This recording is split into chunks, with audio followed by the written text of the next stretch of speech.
Welcome back, friends. This is the Black Love Podcast Network, and you're listening to Parenting for the Culture with me, Charisse Sims. As always, I'm going to start with the peak and pit of my day. And for those of you that don't know, the peak and pit is the best part and the worst part of our days. It's something that me and my family share at dinner time, and it gives us a way to connect with each other and find out how our days went. So the pit of my day today was going to the gas station. I know y'all have been there or ran away from there. I think I need to start riding a bike. Only I have 6 children, so I need some type of contraption, what's the word? That will connect all 6 of them. No, really just 2 of them. The rest of them can all ride bikes with me because my van is a bus and I think it's about 25 gallons. I kid you not, it was $165 today to fill up my tank, which is just the most ridiculous thing because I don't like feeling old. And when I can tell stories that start with, I remember when filling up my tank used to cost $20, that makes me feel old. And so I don't appreciate these gas increases for many reasons. So that's the pit of my day. The peak of my day is watching my children swim. It's summertime and we are in swim classes and the twins are really cute learning how to swim.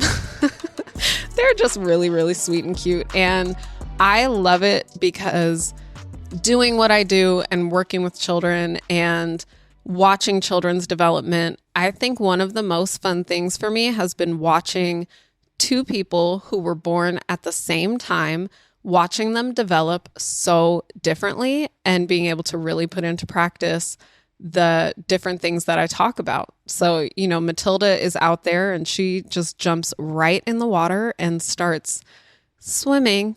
There's quotes around that. She's doing it. She's not drowning. I wouldn't, she's not an Olympian, but it's the cutest little movements that you could see in water with her little body. And she's getting from one place to another. And then Daniel's out there. Daniel's not out there.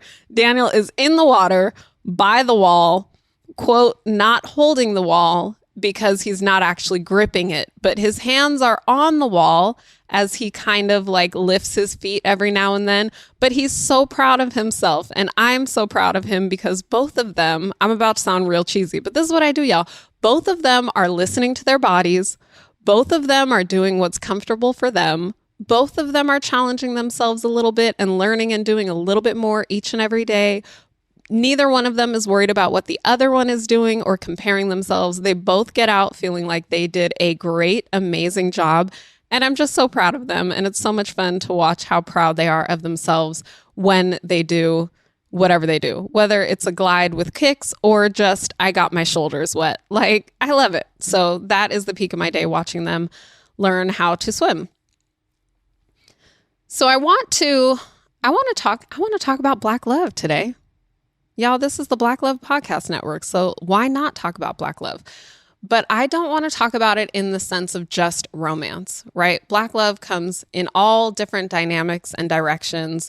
Obviously, I'm a Black mom with Black children, married to a Black man, so I have different dynamics of Black love in that way. And I'm also a part of the Black love family, which to me is more than just this podcast. And I know that you all have been introduced to me here on this podcast. So maybe you think that my love is just, the fact that I get to do this podcast and being a member of the family in that way. But this family goes beyond me sitting here on the mic. One of my best friends is actually Brandy Jackson. You would think I would know her name. I just called her one of my best friends. It's because my mind saw her Instagram handle be Stereo and I was like, what is that woman's name? But anyways, one of my best friends is Brandy and her husband, John. And they were actually one of the couples on an episode of Black Love on one of the seasons. And to me, friendship is Black love. And the Black love that we share in our friendship is one that helps me so much as a parent. I don't even quite know how to get into this, y'all. Like, she's someone that I talk to almost every other day. And she's also someone that I talk to, like, that's one of those people, I can't answer the phone or call her unless I know that I have 2 available hours because we are going to talk for a very long time. She is my go-to in places where I need my village and I feel very alone in parenting. So the most recent example was, I think I shared with you all recently that my son broke his arm. He broke his arm at about 2 p.m. in the afternoon. We were playing at the park. I was right by him. He was climbing the play structure. He was saying, "Mommy, watch me." And I said, "I'm watching you, baby." Like, this is not one of those instances where I'm absent or not doing my job as a parent. I'm right there with him. And he falls probably from only like 2-3 feet up. He's kind of climbing on the side of the play structure, but he's not high at all. There is a cushy floor underneath. And then there are some like stepping stone rocks that you can step on to actually get on one side of the play structure. So somehow his hand slips, and the way he falls, he just cracks his elbow on one of those rock things. And it's just one of those accidents that's like, it really couldn't have been prevented unless I wanted to be a total helicopter mom and like hold him every move that he made, which was ridiculous because he's 4 and he knows how to walk and climb. And again, he wasn't very high. So it was just one of those things that was a complete accident. We did have other children with us. I had my own children, and then I had some other children who were in my pod school. So me and the other teacher get in the car, we load up all the children. Most of you know, like sometimes things happen with our children and they cry, and we don't know right away how severe the injury is, right? We kind of have to judge the cry, and we kind of have to wait a minute, and we might start throwing bribes just to see how bad it is. We're like, "Do you want a popsicle?" Because we know if they're not really hurt, they're going to be like, "Yeah, a popsicle." And then they're good, and we're like, "Oh, you're good. We can go home." So he was steady crying. Nothing was easing him, but his cry was not loud. He was just crying. It was kind of a whiny cry, and he was saying, "I'm hurt." So I knew that he was hurt, but I couldn't really tell how bad it was. So anyways, we get in the car. We are in the bus, so I have to drop off all of the children on the way to take him to the hospital, to emergency room. So we get to the hospital around 3:15, 3 o'clock, LA traffic, y'all. You know it's bad. So I go to Kaiser in West LA. We were in Inglewood. It took us that long to get there. But I literally went from the park to the hospital. Where I had to drop everybody was on the way to the hospital. So it's not like I had to go far out of the way. And I'm giving you all this backstory because it's going to make sense once I get there. So I get to the hospital. We check in. Of course, emergency room has a ridiculously long wait. By the time we get back to get him seen, it's probably about 4:30, 5 o'clock. He's still in pain. I'm like, "Can y'all get him an ice pack, some Tylenol, something?" And the nurse asks him, "Do you want some pain medicine?" And he says, "Yes, my elbow hurts." And I'm like, "Get the boy some pain medicine." And then she looks at the chart on the wall and she's like, which of these are you? And she points to like the emojis. And so he points to a happy face emoji, because while he's in pain, he's still a happy person. So he's like, "I'm the happy face." And she's like, "Okay, I'm not going to get him any medicine." And I said, "Excuse me?" She was like, "Yeah, he doesn't need medicine. He's fine. He just said he's fine." I'm like, "No, he also just said he's in pain. Get the boy medicine." Like, he can be happy and in pain. So that was strike one for me, right?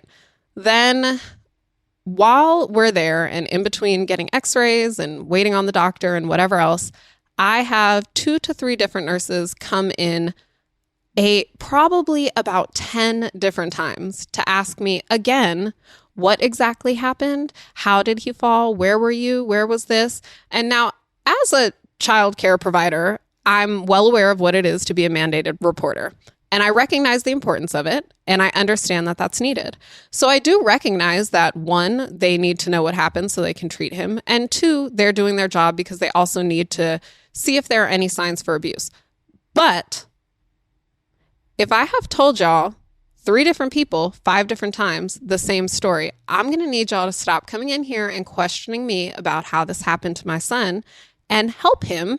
Or at least just help him while you're questioning me, trying to figure out or trying to find a way to make me be the bad mom here. And that became really discomforting isn't the word. Uneasy isn't the word. I don't have a word for what it was, but I really hated that feeling. I hated feeling like I'm going to a place to get help, and I get there, and now I'm worried that you're more focused on possibly taking my son from me than you are on helping me and my son get the care that he needs. And so finally a nurse comes in for a 11th time And she says, okay, and what time again did this happen? I said, this happened around 2 p.m. She said, yesterday? I'm like, no, y'all really trying to catch me up? No, this didn't happen yesterday. This happened today. I came right in. We're here. We're trying to get care for him. Please help him. So all of that to say, when I left the hospital, who's the number one person that I called? I called Brandy, because in those moments, I need to call my Black friend who understands what it feels like. And I noticed that these are the types of things that sometimes white people don't believe that we experience them. They think, oh, they're just doing their job. But we can feel, and we know what it feels like when to feel like you just want to help your son and you have to worry about them possibly taking your son, that you can't just go somewhere and get care for your son. That I feel like is something that's very specific to Black parents. And that is something that is very specific to Black parenting, these extra things that we have to think about. This isn't just me. I've had friends who have called me, again, Brandy, who say, my youngest son, he just hit himself. He has this. I'm not sure what to do. Should I take him in? Should I try to help it here? And those conversations always sound like, document it. Like, you got to do everything you have to do to protect yourself and your son. And, you don't want to wait too long to go to the doctor because then they're going to question you why you didn't come in sooner. Yet you also don't want to go in if you can just solve it at home, because then they might have a record that he's been in X amount of times. I also want to make note that a couple of doctors kept telling me, oh, little boys between 2 and 4 years old coming in with elbow injuries is the highest statistic of emergency room visits that we have. And I mention that because if you already know that this is the number one reason people come in, that parents come in, is with boys ages 2 to 4 who injured themselves on a playground, specifically in that area on their elbow, I'm not sure why we have to question me so much as if there's something else going on. Like, you already know that this is very average and very regular. But again, this is something that not everybody, depending on your background, your race, not everybody experiences this. And it can feel very heavy and very lonely when you are sitting there with your child trying to do what's best for them, and you feel like the organization or several people in there are against you. And this is why, to me, parenting isn't just about what do I know about child development. For me, parenting isn't just about what is the script and what is the right thing I say to my child. For me, parenting, more specifically, parenting my Black children and raising my Black children, is completely about Black love and the Black village and the people that I have and can go to and who will support me and understand what that experience is like. I often talk about the importance of validating children in their feelings. I can only get validation in those kind of feelings from people who have also experienced that and people who also understand what that's like. And that is the type of support I need. I don't need to be in a space where I have a child with a broken arm. I feel like somebody's trying to take my child away from me. I'm flustered with anxiety and fear and anger and feel like I can't get angry because then I'm going to alter the care that I might get for my son, right? I can't deal with all of those feelings and then deal with somebody telling me, that's just in your head. That's not real. They're just doing their job. It's not about race. It's not about that. It's not what you think. Like, that's a horrible feeling. And again, it's just very lonely. So to have people that know that experience and unfortunately have been through multiple experiences like that, to have those people in my corner and in my village that I can call when I go through those things, like, it's important. That is one of the most important parts about parenting for me. I used to teach different parenting classes and parenting workshops, and a lot of times it would be parents of color that would join the group. And I think that was part of what made the group so strong, because these different conversations would come up. These conversations of, how do I raise my Black children in a predominantly white school? How do I raise them to love themselves? How do I raise them to love their hair? That's a huge thing. Y'all, I'm half Black, half white. I have long curls, right? I have, quote, good hair, right? Growing up, that was the phrase that I got. You have good hair. And even with quote good hair, I grew up around all white people and I did not like my hair. I used to try to get headbands to like push it back to see what it would look like straight. I used to try to braid it so it would like hang a little bit longer and not be frizzy because again, I was raised by a white mom, so she didn't really have the products to like control the frizz. So nor did she know how to brush my hair. Like she would always brush it when it was dry and that didn't make curls. Let me tell you, it just made a very large puff that was not, it was not an intentional puff either. It was just kind of like, well, we got through it. This is what it is. Go to school, hun. So I grew up not loving my hair, not thinking I had good hair, and y'all, that's a whole other episode, good hair. I hate that term. I hate it. So let me don't sit here thinking that I'm saying some people have good hair and some people don't. Everybody has beautiful hair, different textures. You got to learn what to use for your hair, how to style it, what works, and what style looks good on you. And again, I have 6 children. All of my children have 6 different textured hairs. We have several different products. But all of that to say, like, when we are raising our children, it is not just about what should they be doing at 3. It's not just about how do I get them to sleep in their bed. It is not just about how do I potty train them. Sometimes a part of parenting is how do I get them to love their hair? What products do I use on this texture hair versus this texture hair? Where can I find children that look like them so that I can continue to send them to this school, which I love this school, but it doesn't have enough diversity. So where can I find people that look like them, where they're going to have experiences similar to theirs?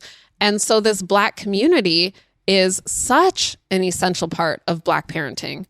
And Black love, again, it's not just about romance. Black love did not start with me and my husband. Black love started for me, actually, probably after me and my husband, when I started to love myself and fully love and embrace myself, but then also learning how to protect and keep my children and my family safe. You know, I remember, and I apologize, I can get sidetracked so easy, but stick with me, please. I remember a time that we were in Arizona and I think we had 4 children at the time, and we were driving at night. And for those of you that don't know, Arizona in the winter can be freezing cold at night. And we were on a road that had like not a lot of lights. And so my husband had his high beams on, and all of a sudden, out of nowhere, in the middle of nowhere, we get pulled over by a couple of cops. And they pulled us over because someone called the cops that we were using our high beams on a road where nobody else was. I mean, I guess there was one other person if somebody called the cops, but there were not other cars. And I remember then they said something, there was some issue with the license. And so they ended up taking our car and leaving me, my husband, and our 4 children on the side of the road at 11:30 at night in the freezing cold. And one of our babies was like a brand new, still on the boob baby. And my husband starts kind of getting like really upset. And he's like, you're going to just leave me and my kids out here in the cold, in the dark, in the cold. And I was like, babe, just calm down. And I remember for me, that was my first time really feeling like I can't go home without my husband, right? Like, just let them take the car, but don't let them take my husband. Relax. Don't say anything. We'll stay here. We'll figure it out. We'll figure out how to get home. I remember being, to be honest, this is it's hard for me to talk about because I was raised being taught that racism, especially when it came to police, that just wasn't real. I was actually taught that racism was done. It was over, right? And so when I say it's hard for me to talk about, there are some details that are hard for me to bring up because my brain automatically is like, don't share that, somebody's going to judge it. So when I think back on it, and I remember being on the side of the road and feeling like, just take my car, leave my husband. I cannot go through this with my children watching something happen to their father. I cannot go back to LA with 4 children and no husband. Like all these thoughts and feelings running through my head, running through my body. But I remember that I think they took the car because they tried to say that my husband's license wasn't valid, but it was very much so valid. And the reason that's hard for me to talk about is because some of y'all still have this habit of being like, well, what did they do? What did he do wrong that he got pulled over and that they took the car? You say his license was valid, but if they took the car because they said his license wasn't valid, his license wasn't valid. And I'm not sure why there is still so much faith in cops being able to do and say whatever they want, in doctors being able to do and say whatever they want, that we just believe that what they said must be true and we must somehow be the criminal. And these are the types of experiences that really are Black experiences. Like, you don't experience them unless you're Black. And I know because I was raised by a white mother and I was taught that these experiences were just in the minds of Black people. And I don't say that to try to call out my mom. And I don't say that, as if she was, that's my mama, y'all. That's my mama. So I got to protect her too. I don't want y'all going after her and saying how she was wrong and she don't know. We all live life based on our experiences, and we all learn certain things, and we believe the truth is our experience. And we have a hard time believing the truth that someone else has an experience that is different from ours. And for me, that is one of the reasons why community is so important, because I cannot just live this life feeling crazy. I can't just live this life experiencing things knowing that they're true, knowing that these doctors are asking me over and over and over again, trying to find fault with me because they see a Black mom with a Black boy and they have other statistics that are racially biased and racially skewed, and it's embedded in what they've learned and been taught and even in their cases. And I can't experience that. And I can't experience being on the side of the road with valid registration, valid license, driving the speed limit, using the lights that you're supposed to use, and someone telling me, no, your husband did something wrong. Those cannot be my experiences, and people telling me that I'm just crazy and it's in my head. And when I have Black community, I have people who have stories, and it sucks that we all have these stories. More than sucks. Like, we should not all be able to trade I was pulled over stories, and that time I was in the hospital stories, and that time that person said something to me in the grocery store stories, and the time somebody touched my hair stories. We should not all have these stories, but we do. And the community is so important because it's our safe space. So often when I talk about parenting and when I talk about how to help our children and support our children, I talk about safe spaces. If you're listening to this podcast, you probably also listen to other parenting podcasts or watch parenting reels somewhere or picked up a parenting book somewhere. And you've probably heard that if your child is throwing a tantrum with you, but not at school, or with you, but not their grandparents, it's because you're their safe space. These safe spaces are the most important parts of raising whatever it is you're raising, whether it's raising your child, raising your marriage, raising yourself. You have to have safe spaces where you can go and share your experiences without judgment, where you can share your feelings with validation, where you can gain perspective from people who care about you and your best interest. And to me, that is Black love. That is the community, that safe space. It's not just about me and my husband. We met at the beach, fell in love. We did meet at the beach. We did fall in love. And y'all, I want you to know that we met at the beach. And he tells the story as I came out that beach water glistening, y'all. Hair blowing in the wind. Yes, that is Black love. But Black love is also having Black children, raising Black children, teaching those Black children to love themselves, to love their hair, to love each other, to build up one another and empower themselves and one another. Black love is that community that I can call and say, girl, am I tripping? Or did they just say that to me? And they said, oh, no, yes, girl, they said that to you. You not tripping? That happened. Black love is being able to call your cousins at 11:30 at night on the side of the road in Arizona in the freezing cold, trying to save your husband from death by cops, and then coming and taking 2 cars to pick up your family of then 6 because y'all don't fit in one car. And Black love is them taking you back to their house and comforting you and sharing resources and helping you find a new car that you can get so you can get back to LA.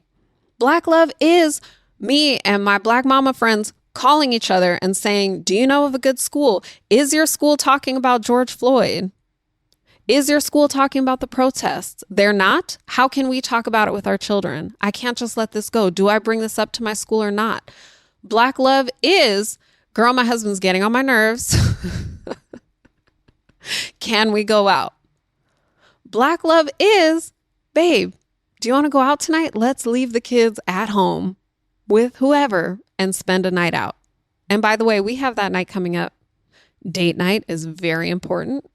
And date night is huge for parenting because if I'm frustrated with him, my tolerance for my kids is a lot less.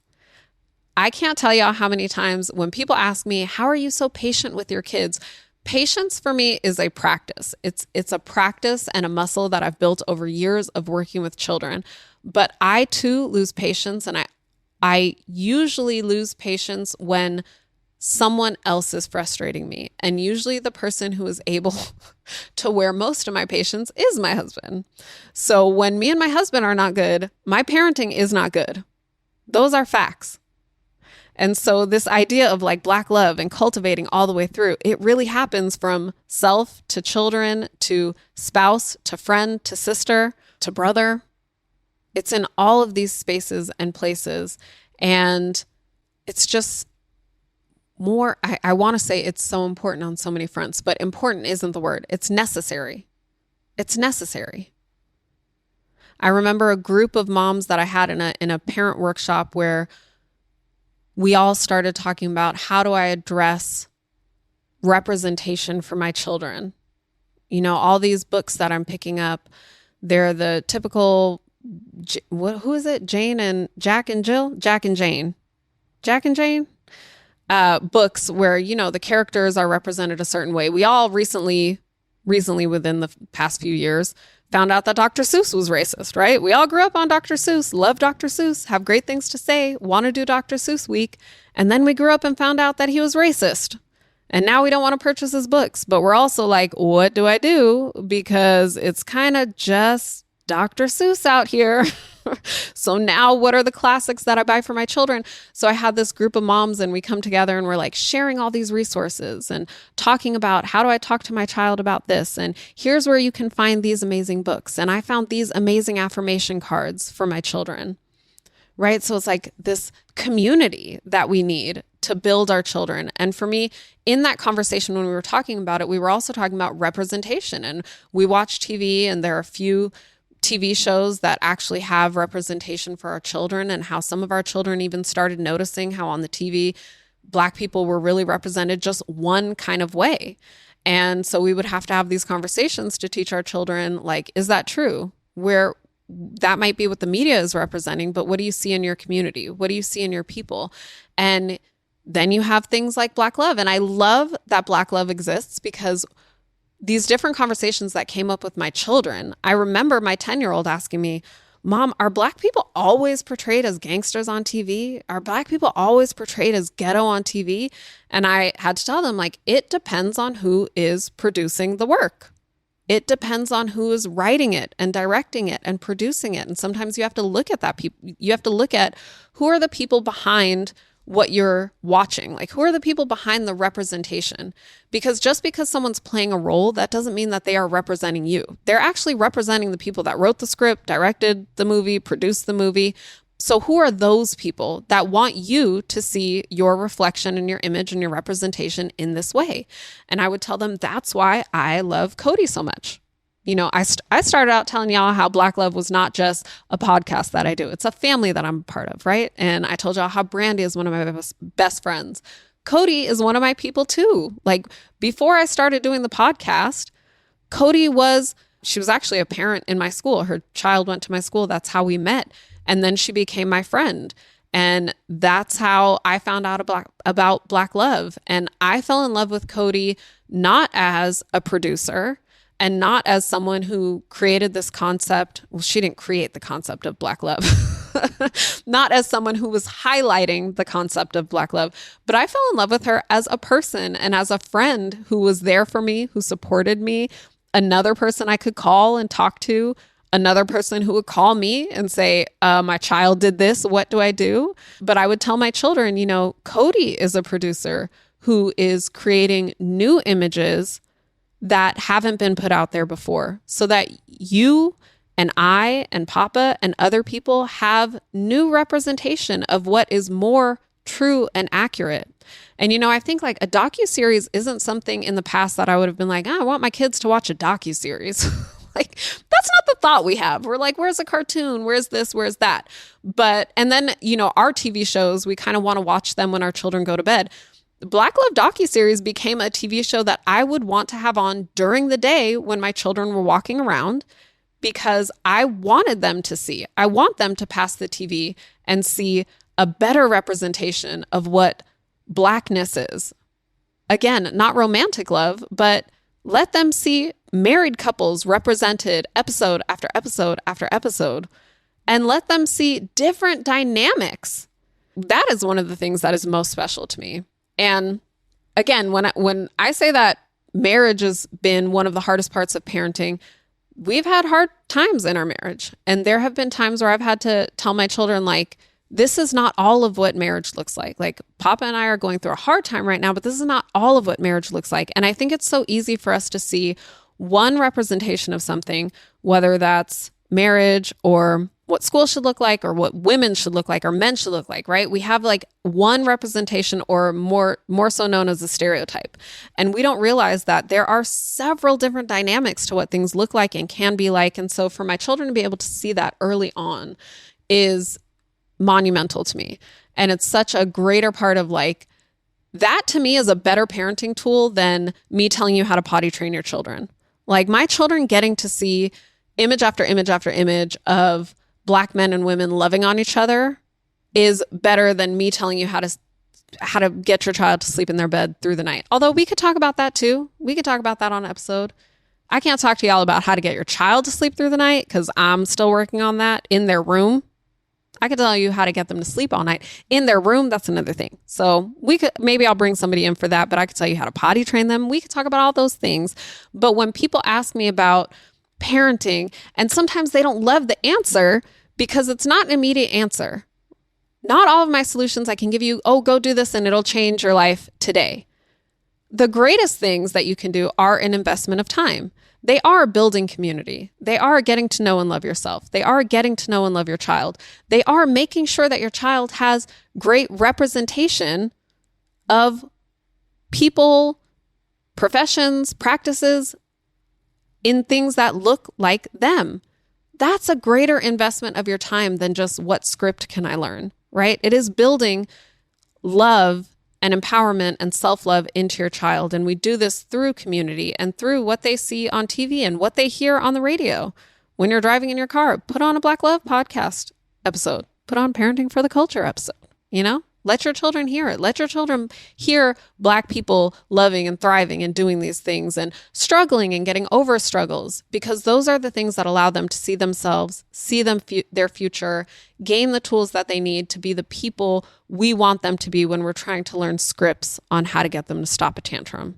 I don't know if that was too much. I hope y'all heard the connection. It is connected, because when we ask all these questions about parenting, we really have an end goal of, I want my child to become a successful, happy, thriving adult. How do I do that? Like, ultimately, I think that is most of our questions.